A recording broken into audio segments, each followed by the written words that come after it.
CM Racing Channel. So saya hari ini ada buat satu update mini project saya, tapi saya tidak ada kesempatan untuk membuat time lapse ya, merekam video untuk saya buat mini project saya itu, tapi saya ada buat slideshow saja. Oke, beritahu apa yang saya lakukan. Selepas ini saya akan lihatkan hasil kerja saya. So, ini adalah bilik untuk saya buat mini studio saya ya. Saya akan renovate sedikit ya untuk tempat ni. Okey, salah satunya saya sudah buat rak di sini. Sementara saya buat letak barang-barang adik saya. Okey, ini nanti akan dikeluarkan sementara saja. Sebab ini baru saya ada masa untuk siapkannya. Okey, sini nanti saya akan buat sesuatu lah ya. Senang saya organize barang-barang saya. Dan di video akan datang saya akan buat satu meja di sini ya. Sini sudut ni akan menjadi satu meja ya, meja yang kekal lah, memang meja disambungkan ke dinding terus ya. Dan bagian sini pun sama ya, di atas sini pun sama. Akan saya buat sesuatu seperti rak ini di atas sini. So saya boleh buat simpanan untuk rak-rak saya punya tools, kamera, barang-barang saya. Okay, seperti barang pancing saya. Okay, barang macam stok-stok batu yang telah dicanai ataupun belum dicanai ya. Dan di sini ruang bilik ni kecil saja. Bilik ni kecil saja. Okay, memang kecil saja. Alright, so ruang sini yang saya panggil koridor. Okay, ruang ini saya akan buat satu untuk storage barang-barang ya. Jadi barang simpanan yang banyak lah, yang benda-benda besar, contoh bag something macam tu kan. Okay, kemungkinan saya akan buat tak di sini. Sebab kalau di bahagian bawah sini mungkin saya letak benda yang kecil ataupun tidak buat apa-apa. Ataupun buat di sini bahagian ni rod rack untuk rod pancing di sini. Okey. Dan di sini saya akan buat satu seperti ini juga ya, seperti ini juga. Seperti ini, tapi di bahagian sini ya menggunakan besi yang keras ya. Membuat sini square, petak, dan letakkan papan, dan kita boleh masukkan barang ke dalam ya. Gambaran dia ya. Sebab kalau saya buat something di sini belakang, okey, untuk buka pintu tu susah ya. So kalau buat kosongkan di sini, dan mungkin saya akan buat sesuatu tapi benda yang kecil saja ya. Benda yang kecil saja. So ya, nanti akan ada di next video ya. Di bahagian sini pun boleh saya akan buat ya. Ceritanya bilik ni kecil dan saya buat sesuatu untuk kekal organize ya. Kekal organize, jadi bilik yang kecil kita manfaatkan. Okey, mungkin anda pun boleh ikut ataupun dapatkan serba sedikit idea untuk membuat sesuatu DIY ke rumah anda sendiri ya. Alright, selepas ni akan ada slideshow yang saya membuat grill ya. Saya buat grill untuk tingkap.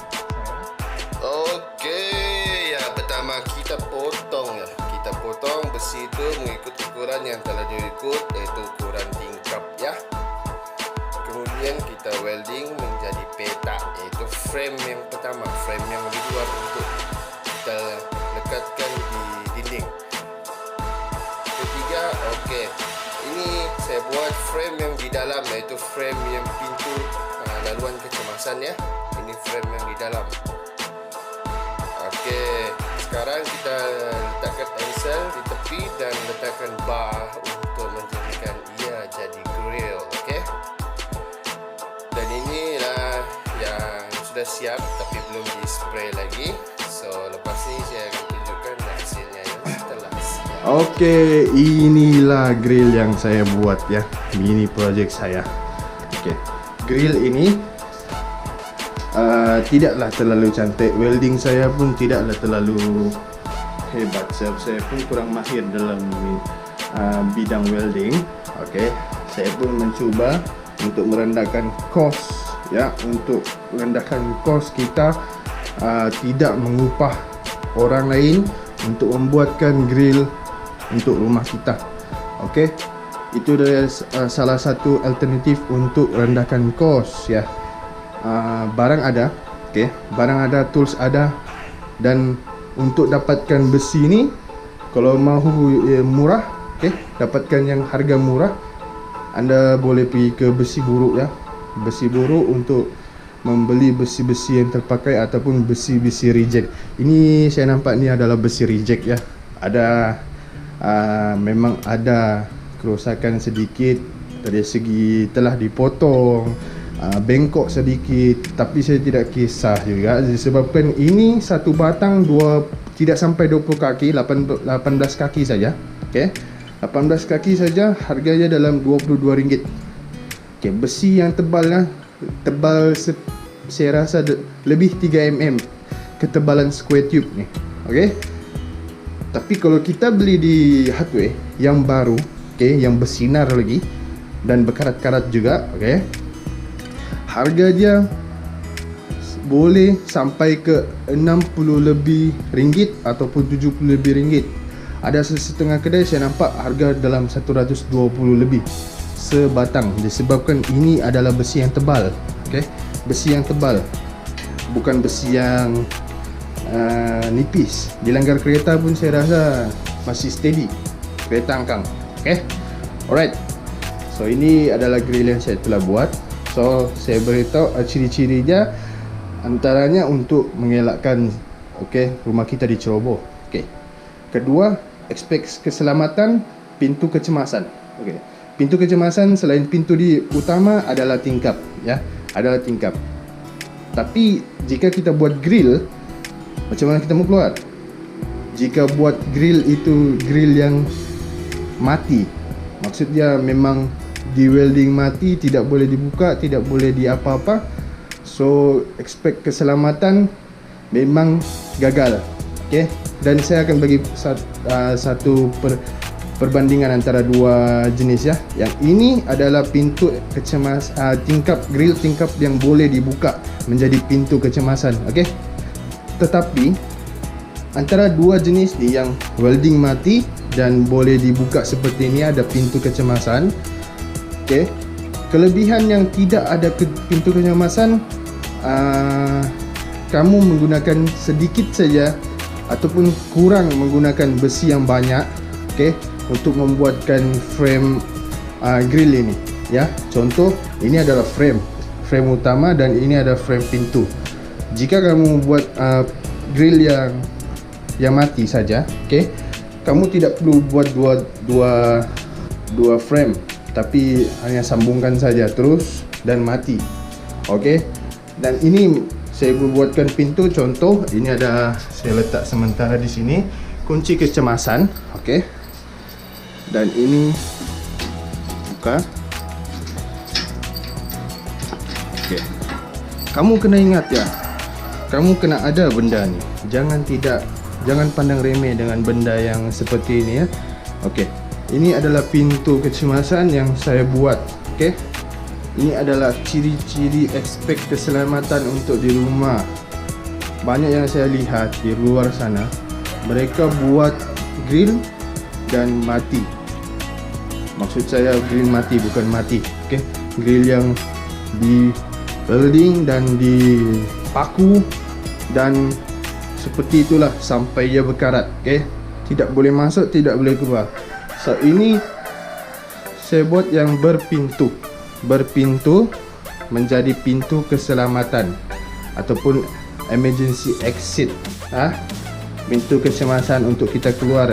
Kita tidak minta apa-apa yang berlaku, benda buruk berlaku, tapi jika kita membuat sesuatu dan merancang sesuatu yang baik, okey, seperti buat pintu kecemasan di tingkap, okey, ia lebih baik, ya, lebih baik untuk kita, untuk rumah, untuk keselamatan kita. Okey, di rumah ni mempunyai 3 tingkap ya. Tiga tingkap saya buatkan pintu kecemasan ya, pintu kecemasan. Saya tidak buat pintu yang tidak boleh buka. Yang ini grill yang boleh buka ya, grill yang boleh buka. So kamu kena ingatlah, okay, demi keselamatan kamu kena buatlah seperti ini ataupun tempahlah seperti ini untuk kamu, keluarga dan keselamatan diri dan jiwa. Okay, besi kita boleh beli untuk buat grill ini. Okay, nyawa kita tidak boleh beli. So pastikan tingkap kamu jika ada grill, pastikan yang boleh menjadi pintu kecemasan. Okay, so dan letakkan kunci kendadu ya. Letakkan kunci kendadu di tempat yang selamat yang boleh kita capai dengan situasi yang kelang kabut. Okay, kelang kabut. So kamu boleh capai dan buka dan keluar. Okay, di mana-mana bagian seperti sini ada, di rumah ni ada 3 tingkap. So 3 tingkap ada pintu kecemasan ya. Setiap bilik ada pintu kecemasan untuk kita keluar. Okay, itu adalah aspek keselamatan yang harus ada di rumah kamu. Jangan buat grill yang dikimpal mati. Okay,